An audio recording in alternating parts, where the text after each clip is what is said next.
नमस्कार।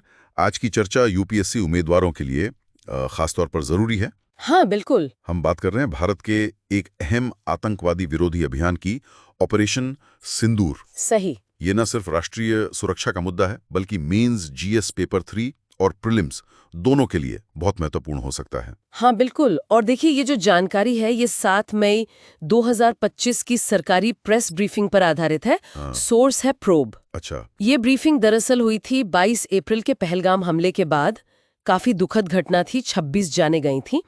तो विदेश सचिव विक्रम मिस्री और सेना की 2 वरिष्ठ महिला अधिकारी, कर्नल सोफिया कुरैशी और विंग कमांडर व्योमिका सिंह, इन्होंने इस ऑपरेशन की डिटेल्स दी थी। तो आज का हमारा मकसद है पाकिस्तान और पीओजे के, मतलब पाकिस्तान अधिकृत जम्मू कश्मीर में जो आतंकी ठिकाने थे जिन्हें निशाना बनाया गया, उनको समझना। हाँ, और क्यों निशाना बनाया गया, उनका क्या महत्व था। बिल्कुल। चलिए, तो फिर इसकी गहराई में चलते हैं। 9 ठिकाने, ये तो काफी बड़ा स्केल लगता है ऑपरेशन का। हाँ, 9 ठिकाने थे और इनको समझने के लिए हम इन्हें 3 तरह से देख सकते हैं। एक तो ट्रेनिंग कैंप, दूसरे लॉन्च पैड और तीसरे हेडक्वार्टर्स या मुख्यालय। अच्छा। जैसे पीओजेके में मुजफ्फराबाद में सवाई नाला कैंप था।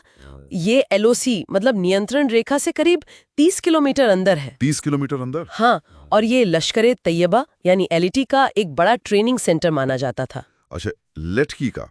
और जैसा कि रिपोर्ट्स बताती हैं, ये कैंप पिछले साल के सोनमबर्ग, गुलमर्ग हमलों से और जो हाल में पहलगाम हमला हुआ, उससे सीधा जुड़ा था। हाँ बिल्कुल, कनेक्शन वहीं से था।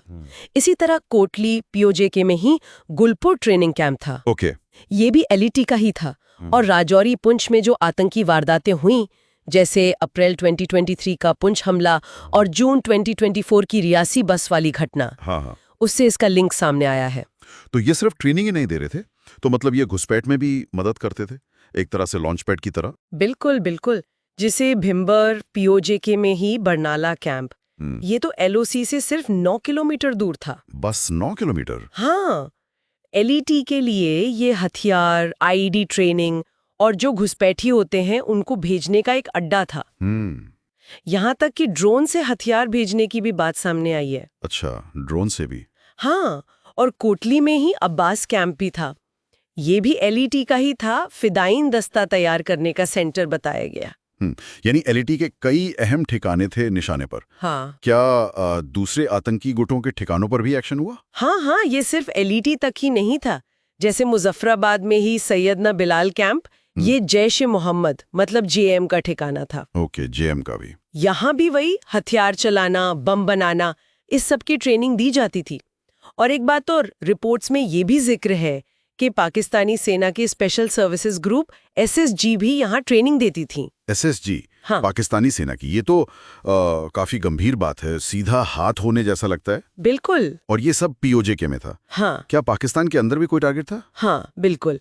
पाकिस्तान के सियालकोट में सर्जल कैंप था। ये जेएम का लॉन्च पैड था। अच्छा, सियालकोट में? हाँ, घुसपैठ, हथियार, ड्रग्स तस्करी, इन सब के लिए इस्तेमाल होता था। और इसका लिंक मार्च 2025 में जम्मू कश्मीर पुलिस के जवानों की हत्या से भी जोड़ा गया है। सियालकोट में ही एक और कैंप था, महमूना जोया कैंप।